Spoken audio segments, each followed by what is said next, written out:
That's incredible that Pope Leo actually called Putin. Wow. Yeah. All right, It's amazing when you're in a tough situation. There's always that person on your list that you call. For me, it's Matthew Archbold. Yeah, And it just so happens he's on the phone right now. Good morning, Matthew. It's time for What's on the Mind of one Matthew Archbold. Good morning, sir. And if it's possible, I will treat you better than Putin even treated the Pope. Yeah, but let's be clear, Matthew. You never pick up my calls. I mean, let's just be honest about it. I can hear your wife in the background saying, Matthew, take his call. I will say, jumping on what you guys were talking about, it is truly amazing that, our whole lives, all we hear is that the Catholic Church is past its expiration date. It doesn't have any influence, and yet the hope that we have now is that the Pope is calling Putin, and we are putting hope in him. And actually, and like you were saying, that it really is the only hope we have here of ending this insane war, of Christ being spoken into this conflict, and everyone remembering, the humanity of one another. And that's the only hope we have, because if we hope that politicians will put an end to this, it's never going to happen. It has to be spiritual, or else it's never going to end.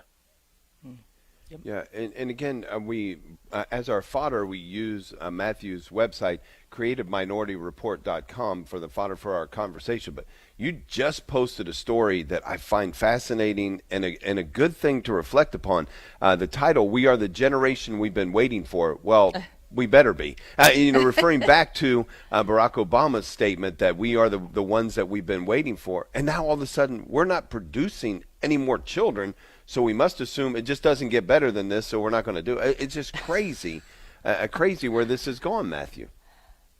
It really is, and I've been praying about this for a few days, and then I thought I really should write this out, and it really just came out of me quite quickly.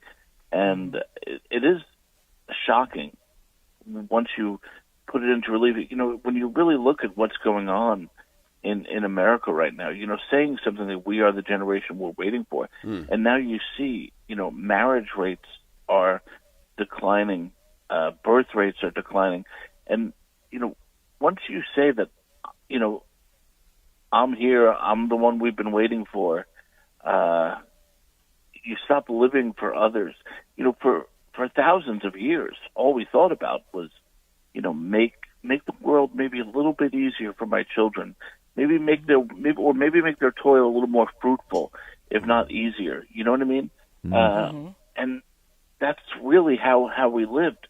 But now we don't live for our next generation. We're not even creating a next generation. And we're not committing ourselves to others. We're I hate to say it, but we're taking in all this garbage off of the internet. We're going to work in cubicles or maybe an office if you're lucky, and that's still, if that's your sole focus, that's not a great life. You're going to look back on that and say, and you're going to see at some point that this is all about love. And every day you go through your life and you don't realize that this is all about love is a wasted day. Well, Matthew, don't you think part of that is that we live in a world that doesn't know what love is? I mean, it is this sense that it's all about gratification. Get what you want when you want it. And whenever you're in a relationship or have children, that is difficult. I mean, it takes work. Nobody understands. Well, I shouldn't say nobody. People don't understand. And I teach a lot of this stuff that they don't know what happiness is. They don't understand what self-fulfillment is. They understand that as kind of getting what they want, having the job they want, the house they want, the car they want, and so when relationships are messy, and kids are messy, and it takes you out of yourself, and the world tells you be about yourself, right? Right. But I want to contradict you on one thing. I'm Sure. actually quite wonderful to be married to. Well, yeah, you're excluded really- from this conversation. Yeah, I saw that on your blog. I yeah. figured you meant to include that. Yeah, but, I'm you sorry, know. Matthew. I should have, said that at the outset, that this isn't you I'm talking about. I think that the proof is in the pudding when I saw your world's greatest husband mug. I thought, okay, that seals the deal. Wow. Yeah. Matthew got I know, himself. I bought that for myself. Now it's good to see we got a new person in charge at the FBI because we're finding out a lot of things that we suspected all along, right?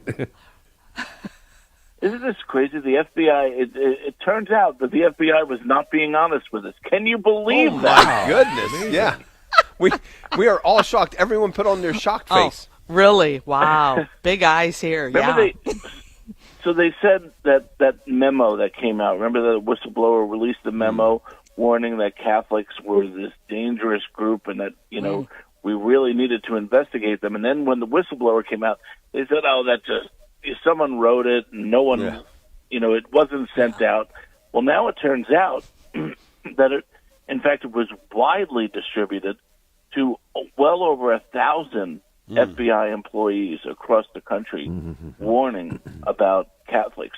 And I do have a thought on the Catholics are so dangerous that Apple TV right now has a show where the main character consumes the Eucharist like he's scarfing down Doritos. And what happens? Nothing. People complained on Twitter. I saw one person on Twitter saying, "I'll pray for all the people involved in this show." That's how dangerous Catholics are. Oh, yeah, boy.